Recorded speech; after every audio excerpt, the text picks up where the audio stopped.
Terra Incognita. Those two words inspire the imagination. They evoke images from mysterious old maps of unmarked territory and lands marked with "Here be monsters." I'm exploring some uncharted territory of my own in this new series from Orbit. I'm Kevin J. Anderson and want to tell you about Terra Incognita in the first volume, The Edge of the World. It's a story set similar to our Age of Discovery. It's a fantasy world, but it also has sailing ships and sea monsters and nautical legends which may or may not be real, as well as some magic that works. But it's mainly a mainstream historical novel, a sailing ship adventure, and also a story of the Crusades. I've wanted to write this novel ever since I first learned of the great legend on our Earth of Prester John. Prester John was supposedly the king of a mythical Christian kingdom on the other side of the world that the people in Europe just hadn't discovered yet. Prester John had all kinds of wonders in his land, including the Holy Grail and the Fountain of Youth and crystalline thrones and things. But what was interesting about Prester John was during the time of the Crusades and when the Moors were sweeping up through Africa and across Portugal and Spain and into Europe, the Christian kings were trying to find another ally so that they could fight against their enemies. That's one of the reasons why Prince Henry the Navigator sent out his great voyages of discovery, Vasco da Gama and Bartolomeo Diaz, even leading up to Christopher Columbus, sailing around darkest Africa looking for the kingdom of Prester John so that they could bring him together and they could clash with their rival religion. I used that as a springboard for building a fantasy story set in my own original world, which has two continents connected together, one that's like Europe and one that's like Arabia, and they're connected by a thin isthmus, and on the center of that isthmus is built a big city that's holy to both of them.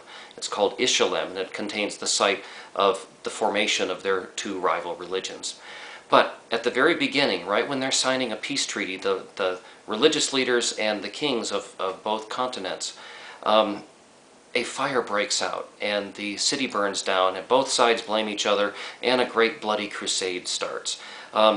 This is the foundation for the story with all kinds of characters and vast lands and exploring different things.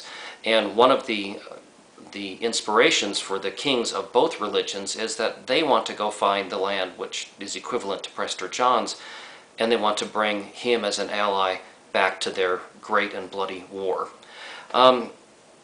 With my track record, I'm best known for writing giant science fiction epics, from my saga of Seven Sons, which just wrapped up its seventh and final volume, to my numerous Star Wars books that have sold millions of copies, as well as all of the Dune novels that Brian Herbert and I write.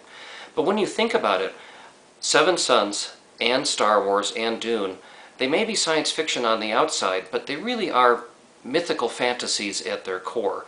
And I'm using that as the basis for telling the same story with all the characters, politics, adventure, strange lands, strange creatures. This time they just happen to be sea serpents instead of alien monsters.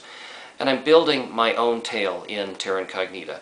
And it's one of the most ambitious, one of the most passionate, one of the most complex things that I've ever done. I think I've put more emotion into this book than I've ever written before.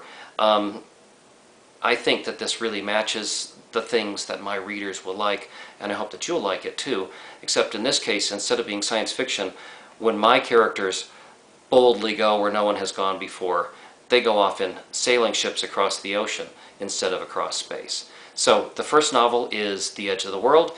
It's finished, and I hope you'll get a chance to read it. And thanks for listening to my video.